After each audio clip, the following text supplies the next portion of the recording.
Welcome to the channel, 831 Avo. Today we have lamb has tree removal.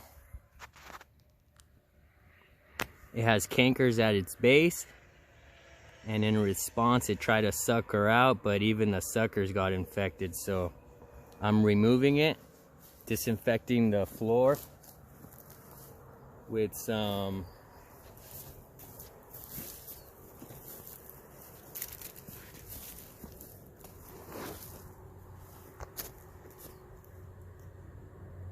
garden floss. It's gonna be a soil drench, but then I'm also gonna foliar spray the new tree.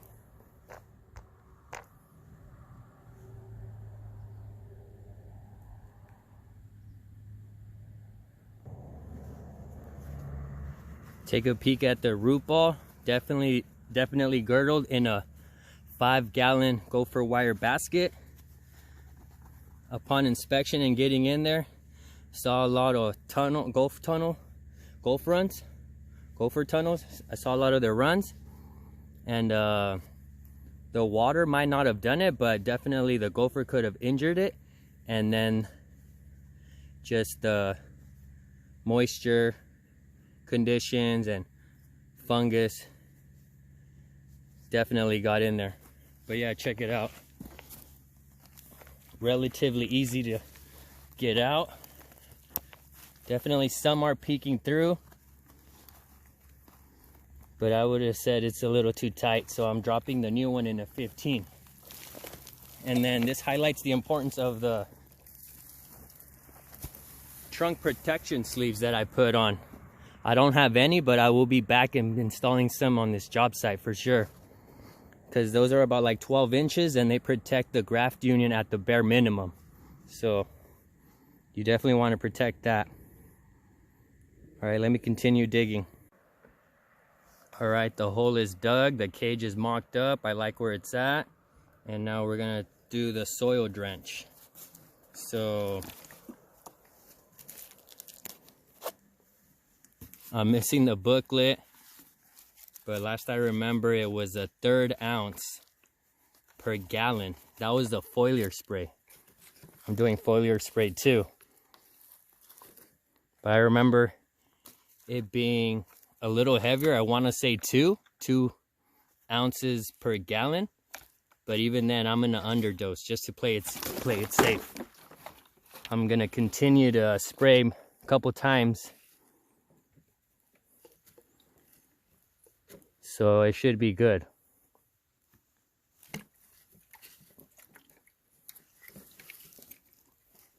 Sorry, we're at a slope, everything's falling over. But yeah, once again,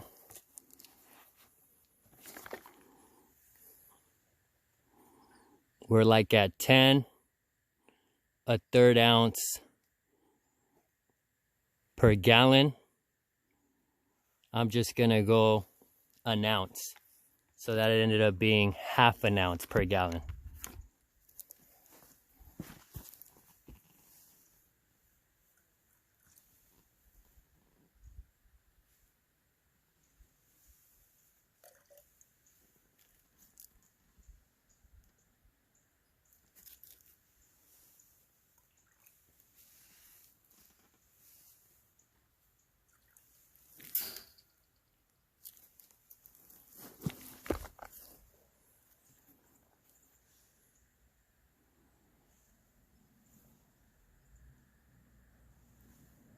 So it went from 10 down to 9, so that should be good. And then in the foliar spray, it's 1 gallon. For the foliar spray, it was calling for a 1/3 of an ounce. So I'm just gonna do what would have been a capful. That should be fine.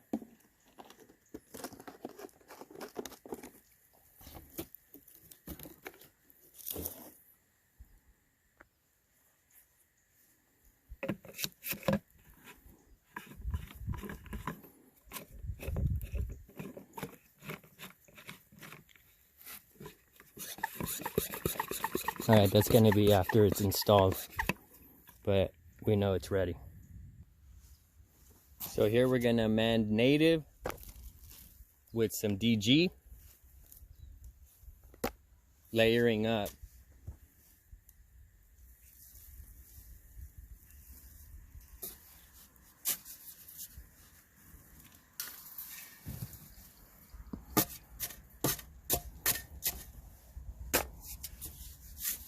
I dug a little too deep, but it's okay.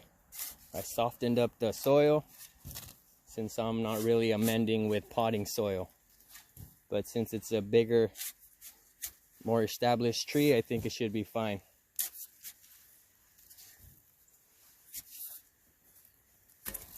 A layer of native.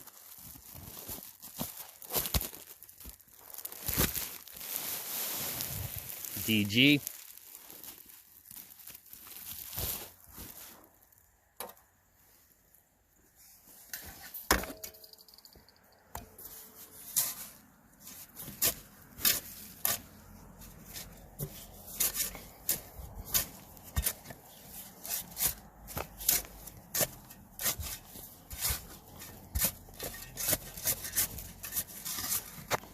Mix it.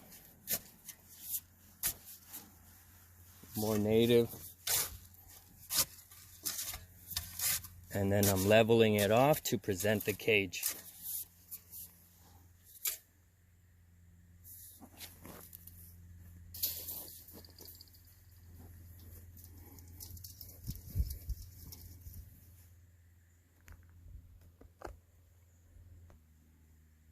All right, I had to reconfigure the cage, had to find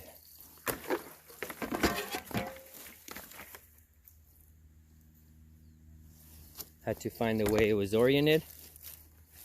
And then I step in here a little bit, not too much. I'm just basically bringing down the mesh. I don't want to really compact the soil, so I'm holding myself up a little bit.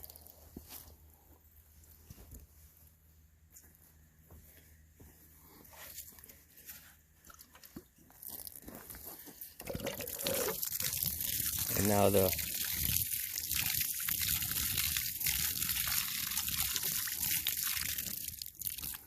soil drench, like a gallon. I'll water in the other gallon.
Check it out.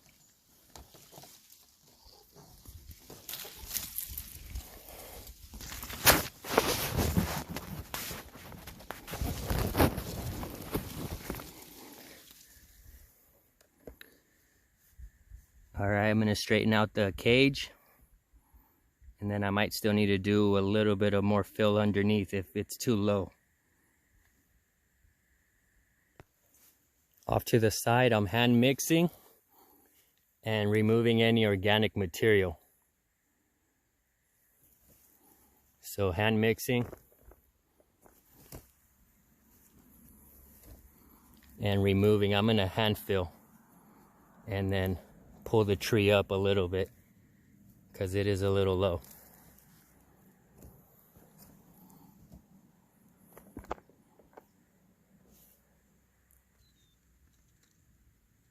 And let me bring you guys in up close. See some of these roots? I try to peek through the cage just to give it a little head start out of the cage to avoid girdling them. So I'll try to do at least 4, 1 in each side, and then also several times over as I'm climbing up, if it allows for it. Sometimes they're just too small. That's just a little extra tip. Okay, I'm almost all the way up to grade. I'm hand filling. Again, removing any natural organic as much as possible. Some should be all right.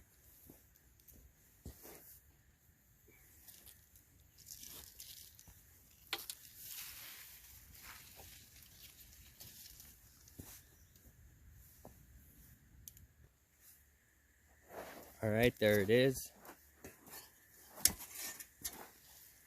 I'm at the finished grade, and then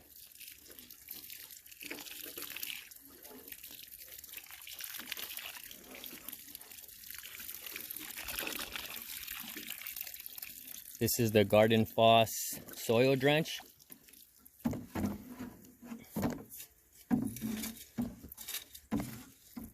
It's running off, sorry. But we really want to drive this down. Again, I know it's underdosed, but I'm going to be foliar spraying a couple times. Just to make sure there's no canker sore infection.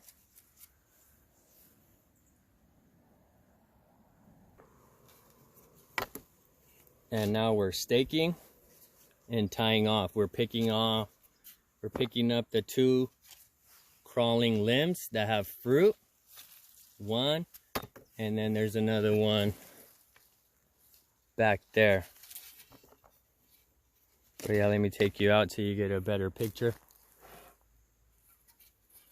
We have this vegetative shoot. It's pretty vigorous. And it's growing upright, so we're gonna tie it off to the bamboo stake. This was a previous leader right here. You could tell it was burned, but the tree wanted to grow and did multilateral shoots. So that's good, we like that, but we're just picking them off the ground. And essentially what we're doing too is we're staking and tying, but we're also shaping. So again, I want that open center. Some say central leader, but I want open center. 4 limbs in each direction. I have 1, 2. This is 3 with its own little side branch. So 3, 4, and then the upright.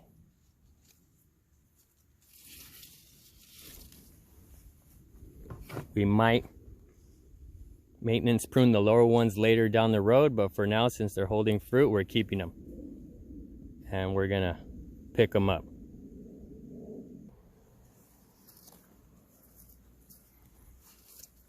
So there's the stake right here.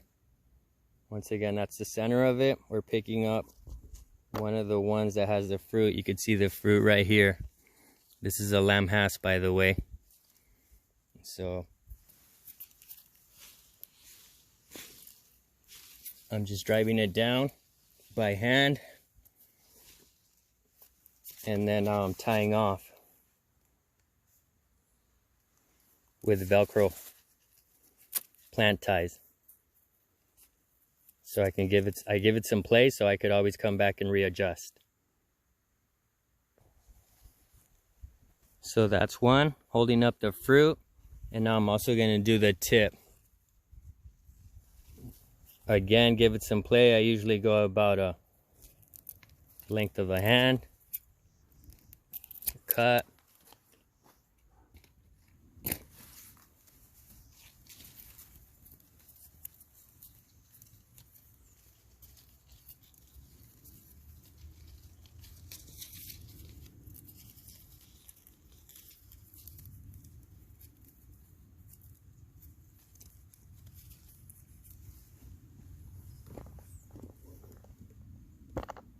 And now we need to do that to the other one.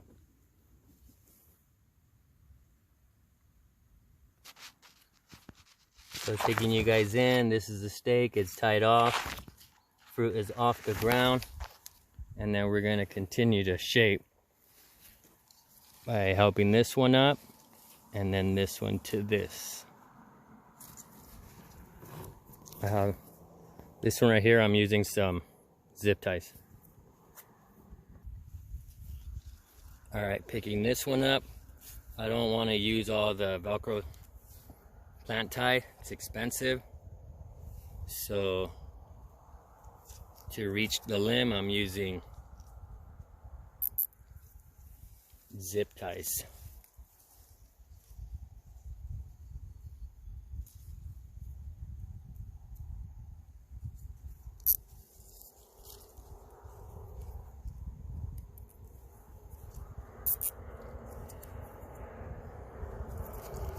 This is gonna loop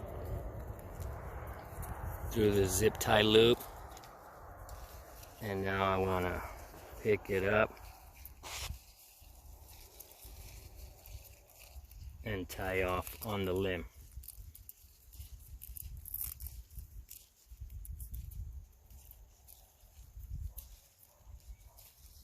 I always give it some play so that it has room to grow. And then if I need to adjust, I'm tying it up right here.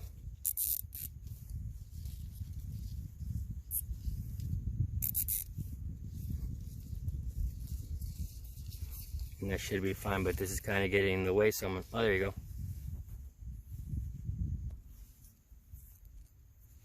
And now this central limb right here.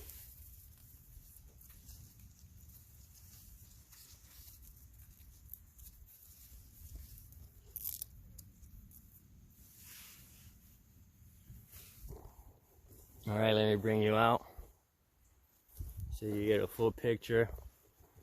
Around this tree is some fence paneling, some fence wire. We're in deer country. Yeah, let me back up, but I just have to watch my step. There we go.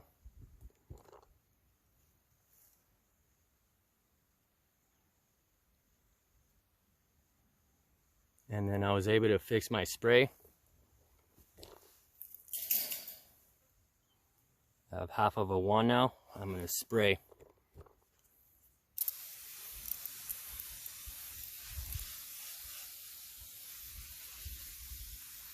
Just a little bit. I don't want to overdo it. I already did the soil drench. But I'll be back and spray some more.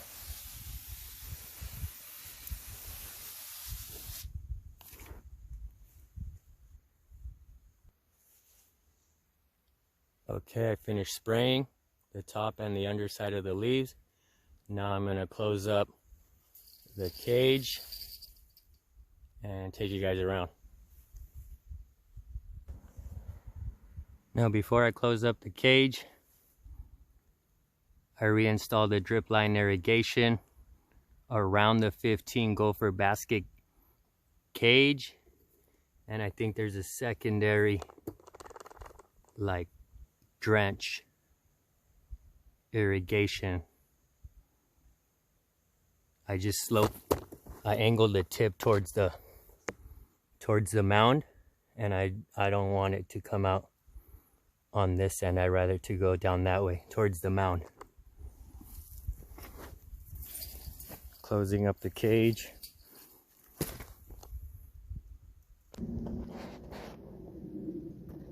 That's the cage closed up. I apologize for the pausing. Again, I'm up against the steep slope, and I want to be very careful. But coming around, it's already labeled. Like I previously mentioned, this is a lamb replacing a lamb. Thank you very much. Soquel, California. Thank you for watching.